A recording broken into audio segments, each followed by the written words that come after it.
2차 전지 업종이 쉬어주고 다시 간다. 현 시점은 우리가 예상한 목표 수준의 가격에 도달했다라고 여기서 한 단계 더 레벨업이 되기 위해서는 2차 전지 산업에 대해서 확장성이 굉장히 중요하다라고 보고요. ESS가 이제 1차적으로 첫 번째이죠. 로봇도 하나의 대세적 흐름이 진행되고 있기 때문에 로봇에도 쓰임새가 있을 수 있고 항공기든 선박이든 미래에 대한 가능성으로 ESS에 대해서 우리가 판단을 해야 된다. KR 리서치 김대준 대표님과 2차 전지에 대한 이야기. 지금은 이제 우리가 어떻게 해야 되는가를 그럼 얘기하겠습니다. 2차 전지도 뭔가 좀 이제 반도체만 온리 반도체에 쏠리던 것이 다른 쪽으로 확산이 좀 되면서 그죠? 네. 2차 전지도 좀 소위 물이 들어오는 것이 아닌가 싶은데 김대준 대표님은 내가 얘기했잖아. 벌써 그 가격에 따라왔어. 그럼 여기도 2차 전지도 이제 쉬어가는 거예요. 여기서 그냥 추가적으로 상승을 막 그런 것보다 중립의견이세요. 그럼 투자자 입장에서는? 그 이유를 말씀드릴게요. 예. 뇌피셜로 많이 올라와서 뭐 좀 부담스럽다. 이거는 우리가 주식 투자하면서 농고로서의 네. 설득력이 약하지 않습니까? 예. 두 가지 관점으로 2차 전지 업종이 쉬어주고 다시 간다. 이 쉬는 구간에서 흐름을 좀 지켜봐야 된다라고 말씀을 드리는 두 가지 논거점을 말씀을 드려보겠습니다. 일단은 먼저 실적입니다. 2차 전지 업종에서 에코프로 BM을 대상으로 해서 말씀드릴게요. 외우고 있는 건 그 회사밖에 없어서. 네. 2023년도에 실적 주가가 좋았을 때 실적은 매출 5조 원에 영업이익 3천억이었습니다. 올해 에코프로비엠의 예상 추정치 매출과 영업이익은 3조에 1천억입니다. 내년도는 좀 좋아지겠죠. 그런데 우리가 단순하게 뭐 58만 원의 고점을 찍었던 23년도의 주가까지 올라가기를 판단하기보다는 지금 수준의 매출이 언제와 비슷했냐라고 판단해 보게 되면 최근 분기 적자에서 흑자로 돌아서긴 했지만 지지난해와 지난해 수준에서의 그러니까 1년 단위의 실적이 아니고 최근 6분기 이전의 실적과 비슷한 수준입니다. 그러니까 고점 찍고 내려오는 수준에서의 3조 1천억 수준이 비슷한 1년 전 수준의 주가 수준과 실적이 비슷한 수준입니다. 그래서 어느 정도의 주가 수준에서의 목표치가 왔다라고 보고 있고요. 첫 번째는. 두 번째는 리튬 가격입니다. 최근에 리튬 가격을 보게 되면 올 초 1, 2, 3, 4, 5월까지 해서 리튬 가격이 톤당 위안으로 많이 계산하지 않습니까? 6만 위안 전후였습니다. 6만 위안. 지금 리튬 가격은요. 8월에 단기 고점, 그러니까 9만 위안 조금 안 되는 8만 한 8천 위안 고점을 찍고 지금 7만 5천 위안입니다. 그러니까 3, 4, 5월 대비해서는 한 20% 이상 올라왔어요. 그러면 리튬 가격이 지금 7만 5천 위안이 언제 수준에서의 가격이냐라고 판단해 보면 쭉 옆으로 넓혀서 보면 지난해 7, 8월 가격입니다.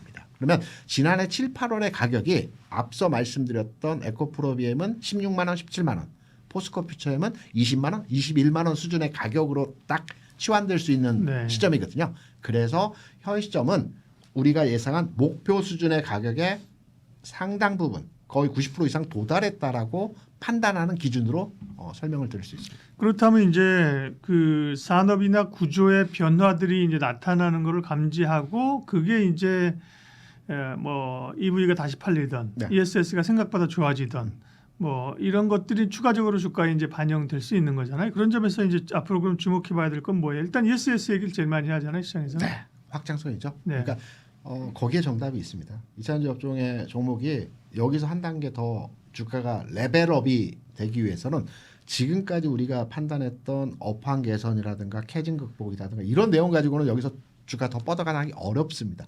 새로운 돌파구가 만들어져야 되고요. 삼성전자가 반도체 부분에 있어서 전국의 모든 가정에 PC가 다 보급이 되면 반도체 사용량이 이제는 더 이상 늘어나지 않는다라고 했던 캐즘에 대한 부분을 휴대폰, 가전 뭐 여러 가지 부분에서 반도체가 쓰임새가 확장되면서 주가가 계속해서 올라왔던 것 같이 2차 전지 산업에 대해서 확장성이 굉장히 중요하다라고 보고 있고요. 거기 ESS가 이제 1차적으로 첫 번째이죠. 근데 ESS에 대해서 지금 너무 우리가 큰 기대감을 가지고 접근하면 안 될 것 같아요.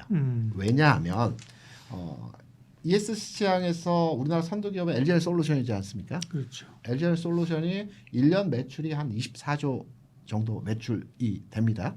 이 매출 24조에서 지난해 기준으로 판단해서 ESS 시장에 대한 매출 규모가 2조 3조였습니다. 지난해. 올해는 이 규모가 한 5조 원 정도 된다라고 합니다. 내년에는 한 8조 이상, 8조, 9조, 10조까지 된다라고 해요. 그러니까 2배씩 성장하는 산업은 맞습니다. 근데 현재 규모 측면에서 전체로 ESS가 차지하는 LG에너지솔루션의 매출 비중에 대한 부분을 판단하게 되면 10%, 15%. 이 정도 수준이거든요. 그러니까 아주 크게 그러니까 앞으로는 부각이 되겠으나 현 시점에서 ESS 시장에 대한 과도한 확장 해석으로 판단하기는 조금은 성급한 감이 없지 않아 있고요. 다만 내년 이후의 상황을 판단해 보게 되면 확장성을 가지고 이 시장이 커나간다라고 해석이 되기 때문에 미래에 대한 가능성으로 ESS에 대해서 우리가 판단을 해야 된다라고 생각합니다. 어찌됐든 2차 전지에 대한 지금 우리가 생각할 수 있는 키워드 가운데 첫 번째는 ESS 에너지 저장 장치고요. 이제 그 다음에 또 우리가 변수로 혹은 생각해야 될 다음 키워드는 뭘까요? 이 확장성이기 때문에 네. 우리가 에너지 저장 장치만 국한해서 볼 게 아니고 기존의 자동차의 전기차라는 배터리 쓰임새를 많이 평가를 했었지만 다양한 산업에 대해서 산업의 전기 관련 배터리가 사용된다라고 보고 있거든요. 그러니까 로봇도 하나의 대세적 흐름이 진행되고 있기 때문에 로봇에도 쓰임새가 있을 수 있고 항공기든 선박이든 이런 분야에 다양하게 쓰임새가 확장되는 과정에서 이차전지 전체의 주가의 모멘텀이 발생할 수 있다라고도 판단을 하기 때문에 확장성에 포커싱해서 접근을 해야 될 것 같습니다. 그런 측면에서 보면 사실 메인으로 이제 좋아져야 하는 것은 그리고 메인은 이제 전기차인데 네. 이 부위의 성장성을 어떻게 볼 것이냐. 사실은 글쎄요. 이제 전기차를 이렇게 생각보다 안 타는 시장이 확장성이 안 열리는 이유는 뭘까? 몇 가지가 있겠지만 일단은 보조금을 그렇죠? 보조금을 이제 안 준다는 거와 함께 국내에서는 이제 위험에 관한 얘기도 좀 있었고 뭐 충전의 불편함, 인프라가 안 돼 있는 거, 높은 가격, 네.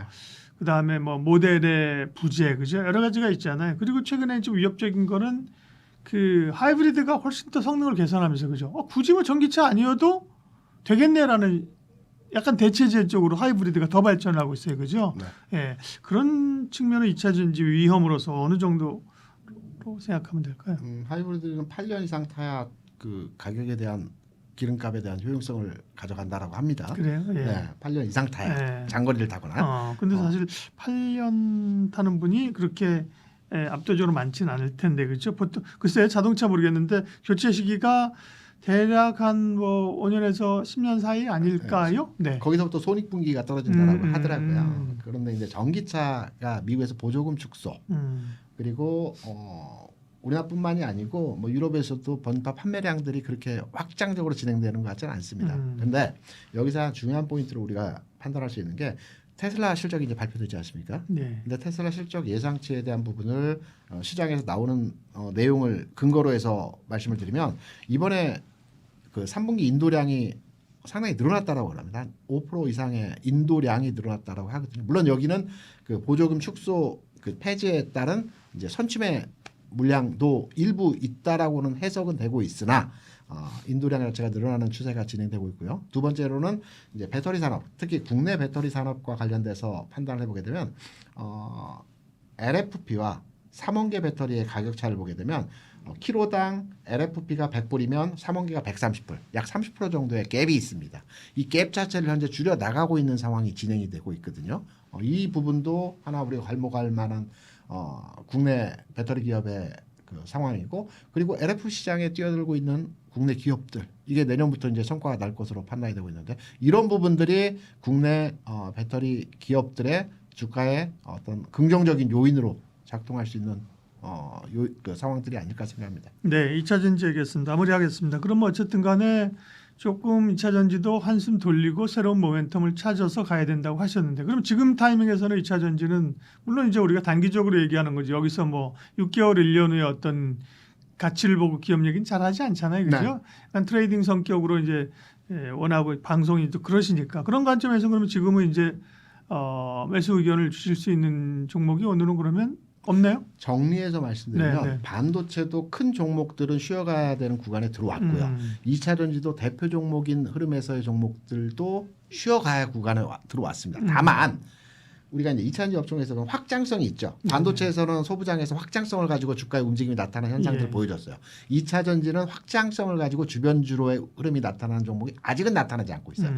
예를 들어서 현 시점에서 2차전지 업종에 대한 투자를 하신다라면 저는 장비주에서 서진 시스템이라든가 이게 에너지 저장 케이스 만드는 회사입니다. 네. 또는 이제 CSI 같은 종목 이런 종목들은 전반에 재무적 측면에서도 나쁘지 않으면서도 최근 주가의 2차전지 분위기가 반영되지 않았기 때문에 주변주로의 확산 과정에서 이러한 종목들은 관심도가 필요하다라고 생각합니다. KR 리서치 김대준 대표님 함께했습니다. 고맙습니다.